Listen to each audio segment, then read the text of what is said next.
account balance එකෙන් ලක්ෂයක්. ඒකෙන් 1% ගත්තම 1000යි. එතකොට ඔය 1000ට හරියන්න lot size එක හැම පෙයාගයකම හදාගන්න දන්නවද? මෙතන හැමෝම දන්නවද? දන්නේ නැත්නම් කියන්න පිටින් පටන් ගන්න පුළුවන්. ඒක පොඩ්ඩක් කියලා දෙනවා. හරි. ඒ කියන්නේ සාමාන්‍ය account balance එක 50000ක් නම් 100 කියලා හිතමුකෝ. එතකොට ඒකේ 1% හොයාගත්තම කීයට 50000කින් 1% කියන්නේ? 500යි. හරි. 500. එතකොට වාගේ ට්‍රේඩ් එක ස්ටොප් SL වැදුනොත් ඒක 500න් නවතින්න ඕන ට්‍රේඩ් එක. ඊට වඩා යන්න බෑ.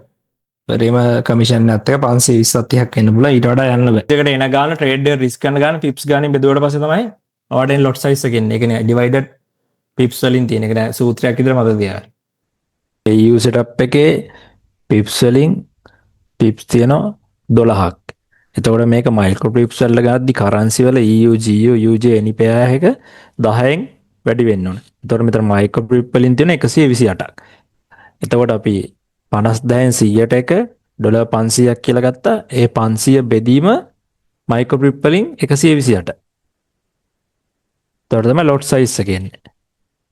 හැමතිස්සම පිප්ස් වලින් නෙවෙයි බෙදන්න ඕනේ පිප් ගාන මයික්‍රෝ පිප් වලට හරවලා ඒකෙන් තමයි 1% හරි 0.5 හරි ගන්න බෙදලා ගන්න ඕනේ.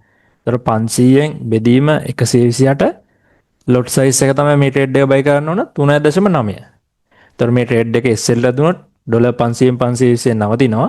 මේක TP ගියොත් 1 to 3 risk reward එකක් තියෙනවා. ඩොලර් 1400ක් 1500ක් එනවා. setup එකට.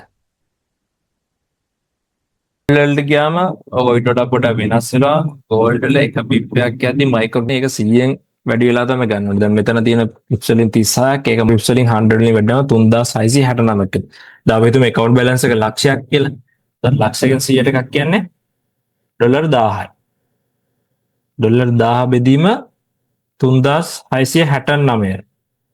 0.27 0.27 තමයි ලොට් සයිස් එක. මේ ට්‍රේඩ් එක අපි සෙල් කරන්න ඕනේ 0.27.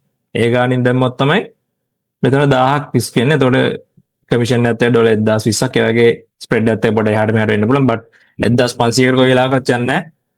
1050ට අඩුයි මේක නවතිනවා.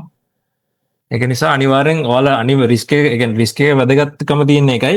අනිවාර්යෙන් account balance එකෙන් percentage of 0.5ද 1% ද ගන්න කියලා බලලා ඒ ගානට lot size එක හදලා දාන්න. නැත්නම් ඔයා දන්නේ නැතුව කැමති lot size වලින් දැම්මොත් gold එකේ පෙයා එක අනිවාර්යෙන් ඔය account එක blow වෙලා යනවා. ඒක නිසා ඒ වර්ධ කරන්න එපා. අනිවාර්යෙන් percentage එක හොයාගෙන හරි lot size එක බලලා ඒකෙන් trade එක දාන්න.